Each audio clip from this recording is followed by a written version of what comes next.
Oh, isn't this exquisite? It's not just lovely. It's a pink diamond, and it comes with a price tag of $50,000. My mother-in-law, who couldn't be bothered to attend my own mother's funeral, appears to be relishing a lavish getaway with her friends, completely oblivious to my presence. She gleefully shared details about her new sparkling pink diamond ring, seemingly fueled by jealousy towards a friend who flaunted a similar ring. In her triumph, she revels in having outdone her friend by choosing a more expensive ring from the same store. However, the reality is far from what it seems. It's implausible for her to afford such a costly item, and it turns out she had secretly taken money from my husband's safe to make the purchase. This money, crucial for her future, had been earmarked for her nursing home fees. My name is Hillary Johnson, a 46-year-old woman living with my husband Steve, who is 7 years my senior, and our high school senior daughter Gina. Despite not being wealthy, we lead a stable life. I have worked part-time at a local drugstore for over a decade, and my hobby is cultivating herbs.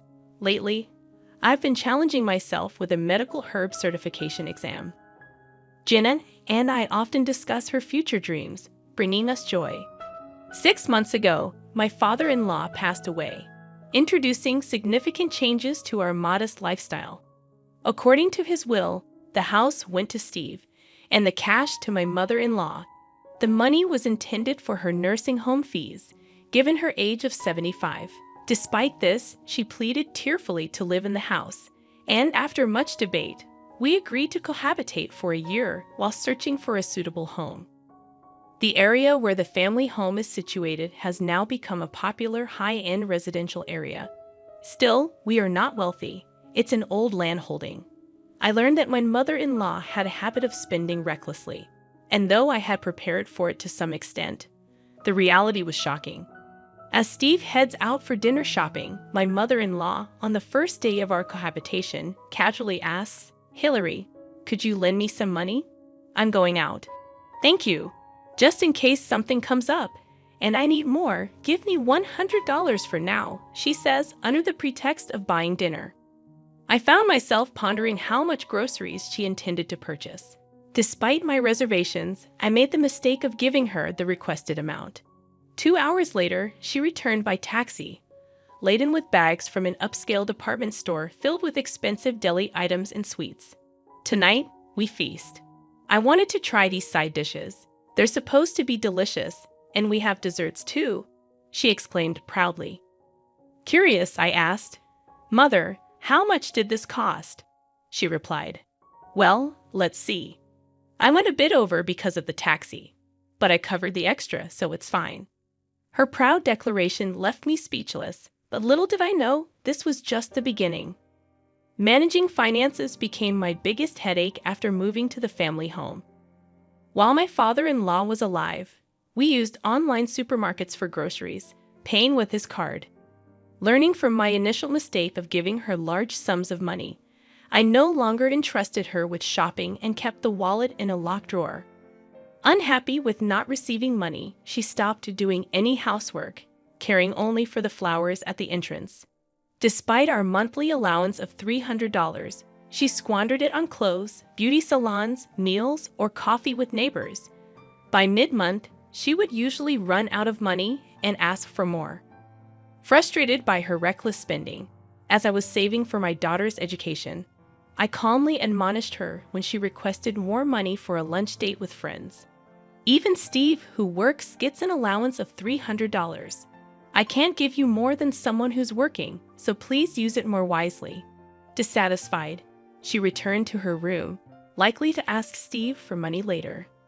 The allowance came from the nursing home fund, and if it diminished, it would be her who suffered.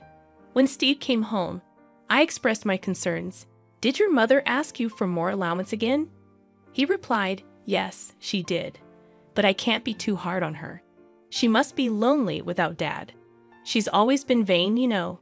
But I want to fulfill her wishes for at least this year that she's here."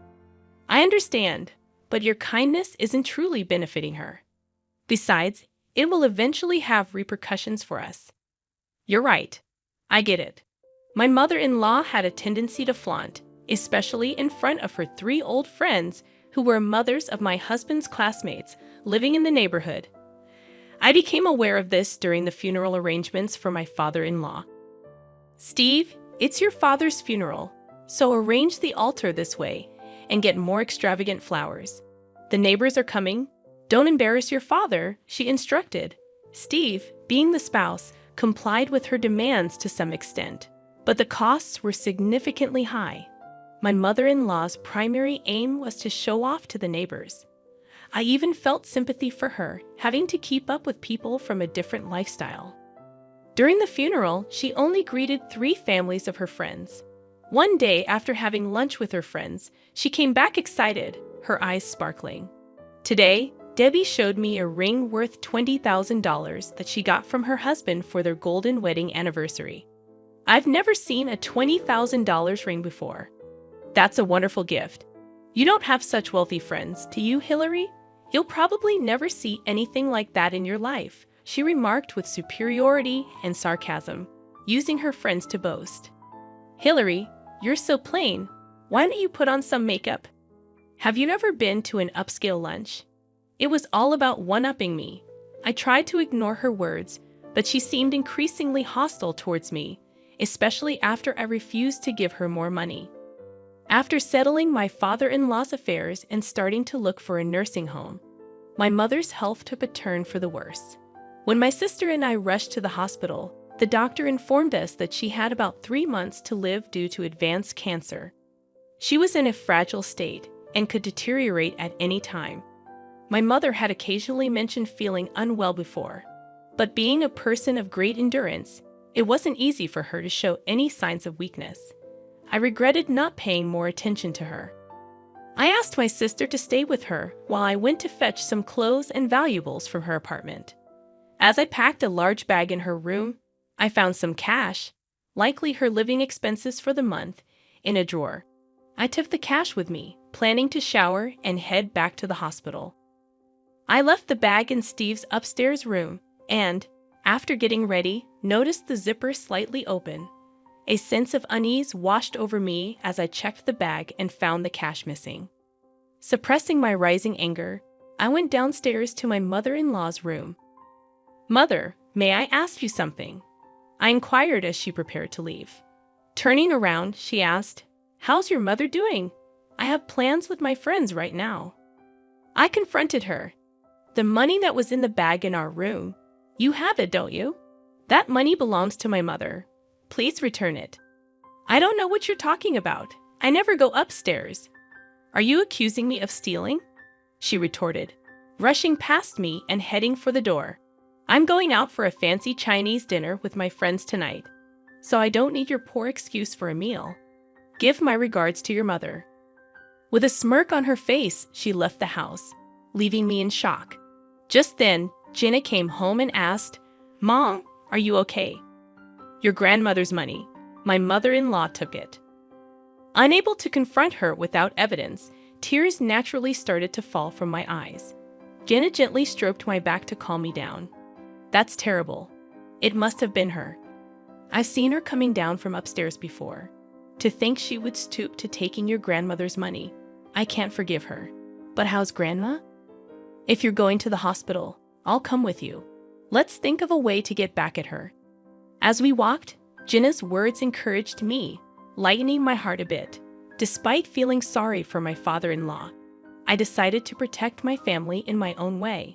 A few days later, my mother's condition suddenly worsened, and she passed away. In her final days, she was mostly in a daze, occasionally lucid. I expressed my gratitude to her repeatedly for raising me, for her love, for Gina's future dreams, for the plans with Steve, and for our old age. She didn't speak, but her eyes smiled gently and sometimes nodded. While talking to her, I remembered a visit to my father-in-law before his death. He had thought about divorcing my mother-in-law, but didn't want to trouble his son and his wife. He asked me to sell the house and put my mother-in-law in a nursing home after his death. That's when he told me about her spending habits. Her attitude changed when Steve started kindergarten, living in a wealthy area, feeling pressure to keep up with rich neighbors. She deluded herself into thinking she was wealthy too, possibly fueled by Steve's success in a famous company. I regretted not putting her in a nursing home sooner. It could have prevented the theft of my mother's money. Steve and Gina arrived in time for my mother's final moments, but only my sister and her husband were there at the end. When we returned home to prepare for the funeral, my mother-in-law was out. I decided to show her the last bit of kindness. We held a small funeral for my mother without her presence. I tried calling her, but she was out and never answered. When I returned home after the funeral, everything was quiet as if she had stayed out overnight. Then, my mother-in-law returned in a good mood. "My condolences for your loss. It must have been hard," she greeted me. I noticed a shiny new jewel in her hand that I had never seen before. "Oh, this look, isn't it beautiful?" "A pink diamond. It cost $50,000. How did you get that, Mother?" I asked. She replied, "I bought it, of course. Debbie introduced me to the store. It's a reservation-only place in New York City, so I went for an overnight stay with my friends. The hotel we stayed at, and the meals were wonderful." To my astonishment, my mother-in-law indulged in luxuries during my mother's funeral, enjoying an overnight trip to New York with friends. I was left speechless with disbelief. "I bought something even more expensive than what Debbie showed me. Feels good, Mother," my mother-in-law declared. I couldn't comprehend how she obtained such an expensive item. "You don't have that kind of money. How did you get it?" I questioned. Nonchalantly, she replied, "Oh, I found it in Steve's room safe. My passbook was in there with exactly $50,000. Since it's in my passbook, it's my money, right?" I felt frozen and disappointed by her actions during my mother's funeral, although, in all honesty, her behavior was somewhat expected. It was confirmed that she had entered our room upstairs. The passbook was in the safe of the study room that Steve now uses. The safe was an old dial type, and Steve, finding it tedious to turn the dial, left it unlocked, thinking the study was locked anyway. On the day my mother passed away, I intentionally left the study unlocked, suspecting that she might take the opportunity to enter our room and take the passbook from the safe. That $50,000 is from my father's inheritance. Do you understand what that means?" I asked her. Unperturbed, she replied, "I know it's my money left by your father. So what's wrong with using it?" I began to feel pity for my mother-in-law. "Sure, it's your money and you're free to use it. But that was meant for your old age. We'll be moving out, so please manage on your own from now on." At first, my mother-in-law looked confused, but she slowly turned pale as she understood my words. "Wait, isn't there a separate fund for the nursing home? It's more than this amount, right?" she inquired. I explained, yes, there was more, but it decreased due to the inflated funeral costs of my father-in-law and your monthly requests for more allowance from Steve. Feeling the need to illustrate the alternatives, I handed her brochures of lovely nursing homes I had collected over several months. She looked at them speechless and shaking. At that moment, Steve and Gina came down from upstairs. I had reported to them after opening the study, so they had come to check. Steve, initially skeptical that his mother had stolen the money, had no complaints about what I did. While I would have properly arranged for my mother-in-law's nursing home if nothing had happened, her intrusion into our room and the theft of the money prompted me to protect my family. I had made it clear that entering our room and touching the money was unacceptable. I decided to sever ties with her for life. "Steve, you'll stay in this house, right? It's sad to sell a house filled with memories, but taking care of parents is a son's duty." I desperately clung to Steve. Checking the safe, I realized she had taken more than the passbook, the cash I withdrew for the car inspection too. "That's too much. I trusted you, Steve," I said, shocked by her actions. Struggling to speak, Steve admitted, "Oh, I have it. Just borrowed a bit. It was $11,000. But that wasn't all." "What about Hillary's mother's money?" I demanded. Panicking, she replied, "Oh, I'll return that too." "Then it's fine, right, Hillary? You'll forgive me now, won't you?" She hastily handed me the money, possibly pretending about the $50,000 ring. Until the end, there were no words of apology about my mother's money. "I'm sorry, but I can't live with you anymore. I'll protect my own family from now on," I declared. She broke down crying, clinging to Steve till the end. However, Steve's grief-stricken anger was intense, and he acted quickly. He sold her belongings to create a lump sum and found a nursing home affordable on her pension. The chosen home, though, was far from the family home. I probably won't see her again in my lifetime. Steve occasionally gets calls from the home, and she seems calmer now, possibly settling into her new environment. I regretted not placing her in a home earlier. Perhaps if we hadn't lived in that house, her life might have been happier. A part of me felt a little sympathy for her. After she left, we moved, waiting for Jenna's graduation. Jenna got into her desired university and started living on her own. The family home, being in a popular area, quickly found a buyer. Steve is now applying for a transfer to a branch near the sea. We plan to spend a few years until retirement there, searching for our final home. We hope to continue living peacefully and harmoniously as a family.